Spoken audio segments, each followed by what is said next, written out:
I've coached support for thousands of hours over the last 5 years, and I've noticed patterns in players who are struggling. Today I'm going to be talking about the 3 biggest factors that have been holding players back regardless of the meta. The first concept is strong side versus weak side. It's a very common trend for Emerald to low master players to fail in optimizing the whole strong side versus weak side minigame. But it's an important skill to be able to minimize on weak side much better. So players of all ranks can get value from this, but this is the biggest pattern in Emerald and above players who already kind of know how to lane. They just don't really push themselves to play with the junglers around them as well. And they're either lacking the awareness or the patience. I'm just going to quickly describe weak side. Weak side is when your jungler is on the opposite side of the map of you and the enemy jungle is on your side of the map. So then your side of the map is weak, right? It doesn't have numbers. It's very hard to achieve much. So that's pretty simple, but League is a game of information and you're not always going to know where the enemy jungle is. So how do we play the information game to make consistently good decisions when it comes to playing strong side or weak side? Well, we're always going to know where our jungler is, of course. So we basically have 2 options here.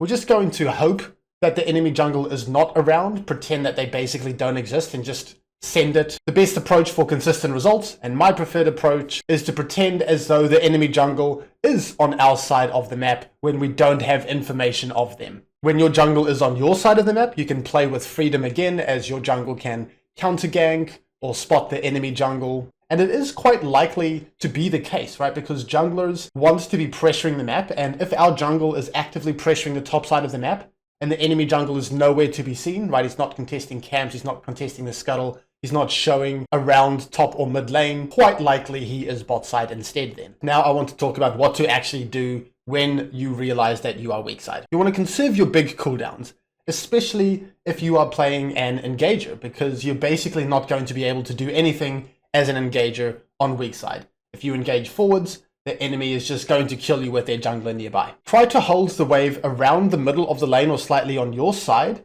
You can trim the wave if you have to so it doesn't get too big to maintain the freeze, and you don't want it to crash into your tower because then the following waves are going to be pushing away from you. You're on weak side. The enemy jungle can gank you very easily. So just kind of nurture a freeze on your side and chill. Best case scenario is you one-shot the entire enemy minion wave and then you can just kind of base, and then the enemy has nothing to work with, right? They can't stack a wave and dive.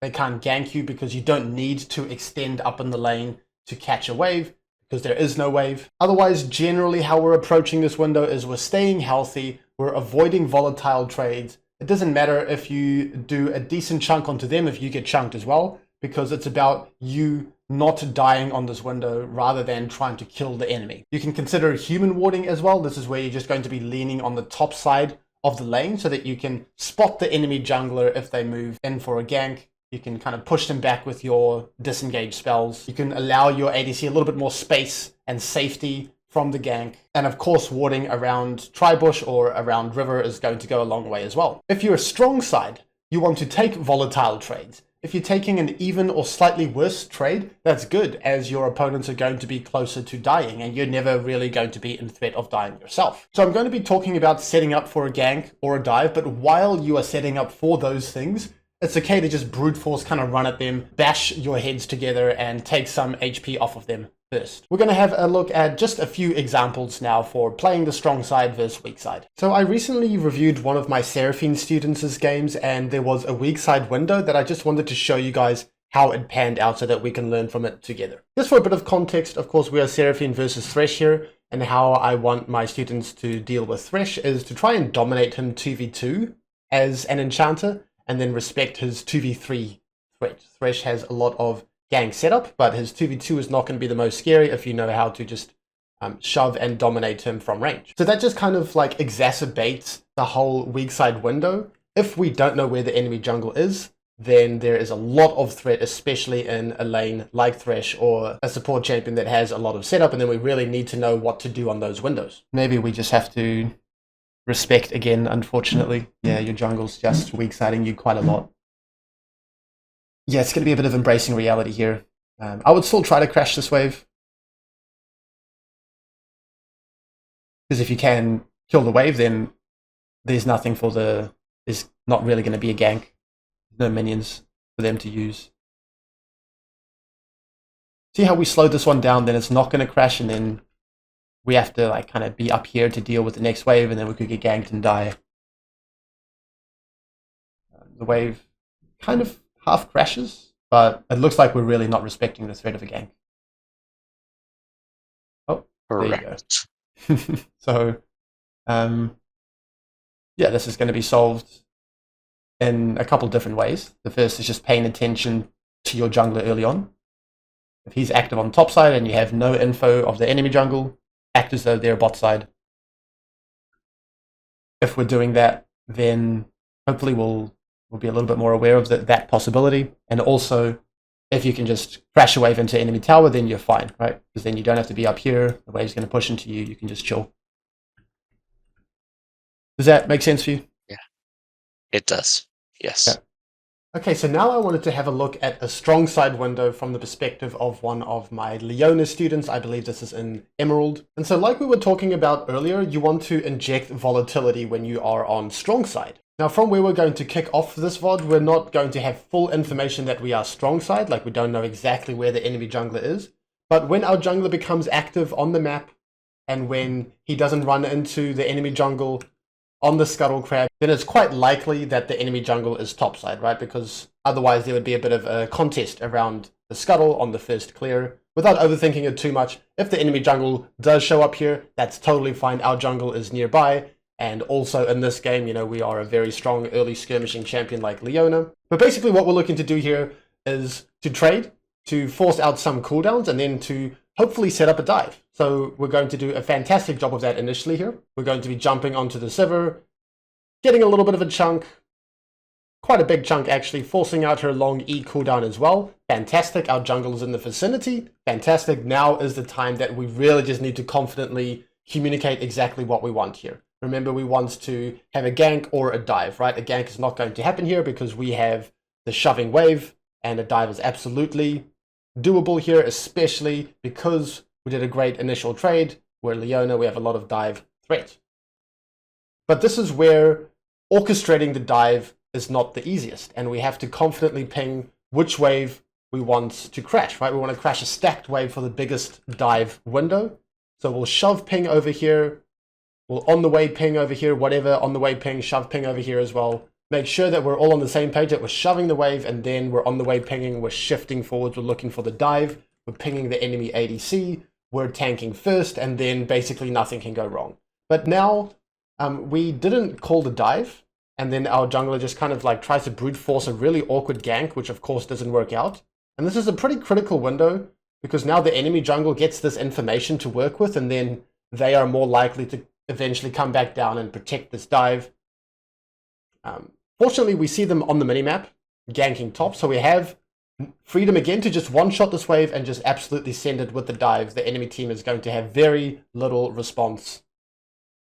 So eventually that happens, but it is far too late. So the enemy team has so much information to work with. And then when we do dive, it's a little bit awkwardly timed as well. Like, we want to make sure that when we commit to the dive, we're all on the same page, right? Like, our jungle is here, our ADC is ready to go. So we just got to chill for a little bit here, kind of back ping, wait for your Graves to get in range, and then, you know, spam ping the Sivir, engage on the Sivir. Right now, we can see in the chat that our jungle is pinging the support. The support does not matter. We really, really need to kill the Sivir, so make that crystal clear. The Jinx is pinging the Renata as well. Those are bad decisions, but we just have to overwhelm the chat with our pings and our intent so that people are likely to follow up, right? Because we're going on the Sivir, our teammates are going on the Renata, and then of course, it's a dive. You don't have much margin for error, and we took so long that the enemy jungle is now nearby and they can potentially look to clean up on the back end, and the enemy ADC got access to all of those minions. So this is a bit of a higher level concept. Like, you don't need to understand how to dive well in below Emerald ranks. But what you do need to be able to do at any rank is just understand that your jungler is nearby, so try to set something up with them. And taking volatile trades leading up to that is great. This next example is going to be from my perspective playing Leona, and we are going to be on a weak side window here. So I just wanted to give a quick visual as to what that can look like. As we can see on the minimap here, our jungle Graves is on top side. We don't have information on the enemy jungle. even though we are playing Leona and we would want to trade and we are ahead, right? Our Jhin is up a full dirk against the enemy ADC. That's fine. We'll just chill on this window. If I engage forwards, I'm very likely to die, and then my ADC could get dove on a stacked wave.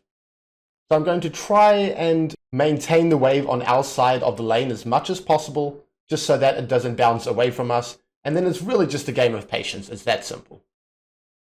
So basically nothing's going to happen. We're not treating the game as just a purely isolated 2v2 and being surprised if a jungle pops out and kills us. And of course it's going to be harder to be useful on a champion like Leona without engaging, but it is what it is.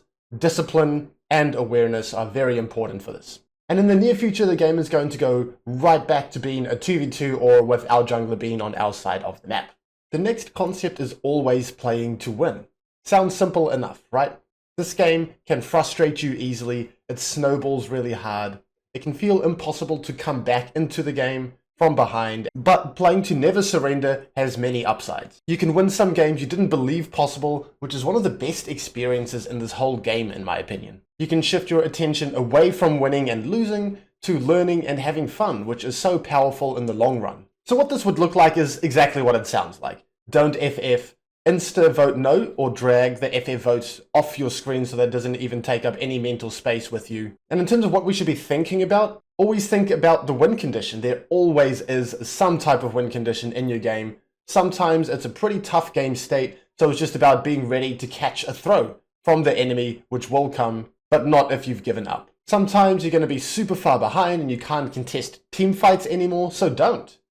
Backping that dragon, assist ping side lanes instead, get some vision, find some creative picks, look to trade sides of the map, and actively engage in that decision-making process for your team. Make it hard for the enemy to take your LP and take pride in that skill. Otherwise, it's just about learning from each moment in the game. It doesn't matter who's winning or who's losing in each isolated moment.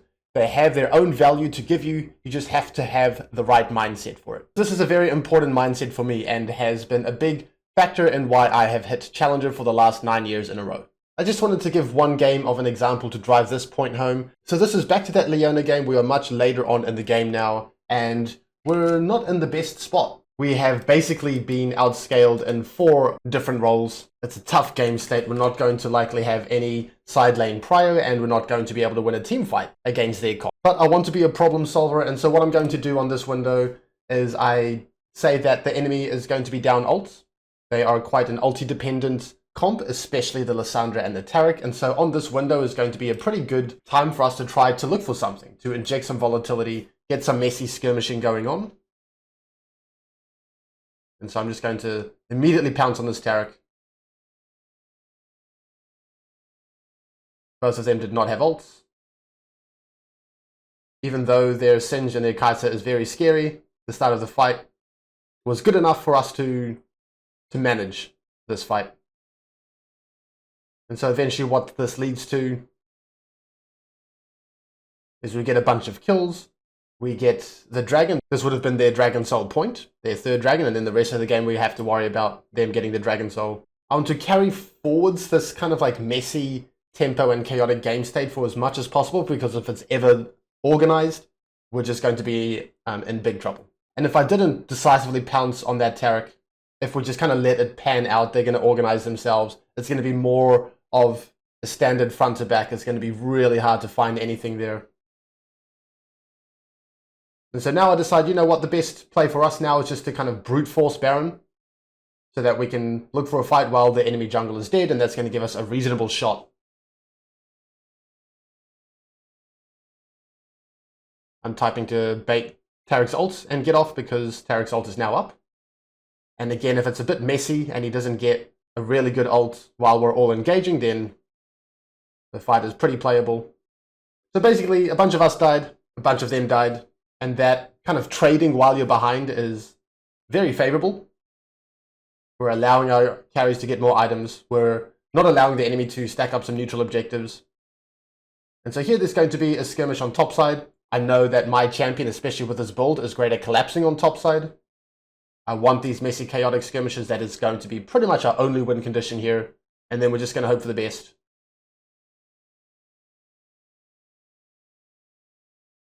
saying yes to what we want, saying no to what the enemy wants to win. And even though I'm a Leona in the late game against a Taric, I've found what my win condition is going to be. So from all that chaos and volatility that we have played a pretty big part in creating, we end up getting a bunch of shutdowns, we get Dragon, we get Baron, and suddenly the game is completely winnable once again. And of course, if I was just frustrated at the state of top, or annoyed that my mid or my jungle died a bunch in the early game, then this whole mid to late game would pan out completely different if I wasn't really focused on the win condition and trying to solve problems. And at the very least, this game is going to be much harder for the enemy team to take, taking pride in that skill of making it as hard as possible for the enemy to take your LP. The final concept for today is aggression. Some of the biggest differences I see between high elo and low elo players. High elo players skirmish much better and they're more comfortable with testing their limits. Now one of those is a lot easier to improve at than the other, so let's focus on testing limits. I notice low elo players and support players as well, scared to walk up, to make calls, to push their limits, scared to press their spells, scared to walk up, scared to make mistakes, to do anything really. And keep in mind that this is the observations that I've made for my students. I can imagine this being an even bigger problem for those who don't actively sign up for coaching and come to a review. So the best way to improve in such a dynamic game of League of Legends with so many variables is to explore your limits, be comfortable making mistakes, pushing your boundaries, so your new baseline level is higher than it was before. I want to share an anecdote, so let me just set the scene a little bit. I've played tennis my whole life, since I could walk, so when I want to play a sport, I usually go and play tennis again. But I wanted to learn something new recently, so I recently picked up the sport of pickleball. It has a lot of similarities to tennis, but there are some skills and concepts that are very unique and are quite hard to learn initially. The main one that I want to talk about is being up at the kitchen line and really standing your ground. It's very important to move forwards and occupy space as close to the net in the middle as possible in pickleball. Now obviously this means that you're closer to your opponent and you're easier to get hit. So this was a challenge for me to overcome and break some old habits from tennis. I needed to learn to be absolutely fearless up at the kitchen line, to get competent enough to stand my ground and to be a solid wall. So that's exactly what I did. I tried to be in that position as much as possible. I stood my ground as much as possible. I even overcompensated and was too aggressive up there, almost inviting myself to get hit running straight forwards into the ball. I made a lot of mistakes. I got hit. And look, a pickleball is no tennis ball when it's smacked hard, but from a close distance it definitely still hurts. But that's just part of the pickleball improvement process. Through my fearlessness and comfort with pushing my limits and making mistakes, I'm now good enough at the kitchen that I can remain focused on the ball and not even think about not trying to get hit. I'm calm, I'm loose with all of my muscles, I'm controlled, I keep my balance, and I can even have my weight shifting forwards instead of backwards. On the other hand, when I'm helping out some players at a beginner or an intermediate level in pickleball to improve, I notice their fear of getting hit. The running backwards away from the kitchen line, the panic in their eyes, the gripping of their paddle for dear life. I've seen it and I can start to predict it. For others, they're just not going to improve. Or at least their speed of improvement is going to be drastically lower. So let's bring it back to League, where if you make a mistake, you don't get smacked by a ball painfully, but you instead maybe get a bruised ego. But still pushing past that fear of failure is important as in any other competitive endeavor. For this next example, this is from the perspective of my Poppy student, and I'm just really driving home the importance of aggression. I like how you postured out of vision and you were kind of creative on this window. They're walking near walls, your E's coming up. Like, she just gets one shot, right? Do not underestimate your champion's damage. If you slam someone into a wall, they will die. And whenever you're picking up a new champion, it's always good to feel comfortable in exploring damage limits, right? You'd rather go in and it doesn't work out and you get chunked than not learn your limits and miss opportunities. But that's how we're going to approach Poppy for the moment. You can slam someone into a wall, just do it. Okay. Okay, so ADC is going to be late to lane, so we're going to lose a little bit of pressure in the lane. That's fine. Now it's just about that dance. Can you find a wall slam? Can you help yourself in angling for a wall slam? Don't get flushed out so readily if you don't have to, right? Get them toward this first. If they face check you, they die, right? They walk in here, you walk slightly out, push them in here. You're going to exert more pressure from, okay, I was getting ahead of myself. You walked out and then you just walk back in immediately. But yeah, try to stand your ground here as much as you can. and then we're always on the lookout, right? I don't think this is the best lookout for a wall slam, right? Standing here would be. And if they're ever in range, she gets slammed right now, actually. This will Would you go in here even though Jinx can't follow up? Yeah, it's going to be a bit of both. Like, if you're standing here and you're posturing aggressively and you're pinging on the way, she'll probably respond. If you're not communicating and you're hanging back, she's probably not. So it's going to be, don't worry about it too much. It'll happen naturally if you communicate as well. And even if she doesn't respond, just do it and see what happens. It's going to be a lot of damage anyway. Yeah, just really any opportunity. Again, this is a slam, right? If we're standing here, we probably don't even have to invest our flash. We just walk at her. She tries to run. She gets slammed. This could be a flash slam. If you're communicating, Jinx is slightly further up. Renata's going to drop very low health and have to flash. And then just picture that for the rest of the lane, right? You have Cosmic, you have Hex Flash. The support is flashless with 200 health. Like, they're screwed, right? They're absolutely screwed.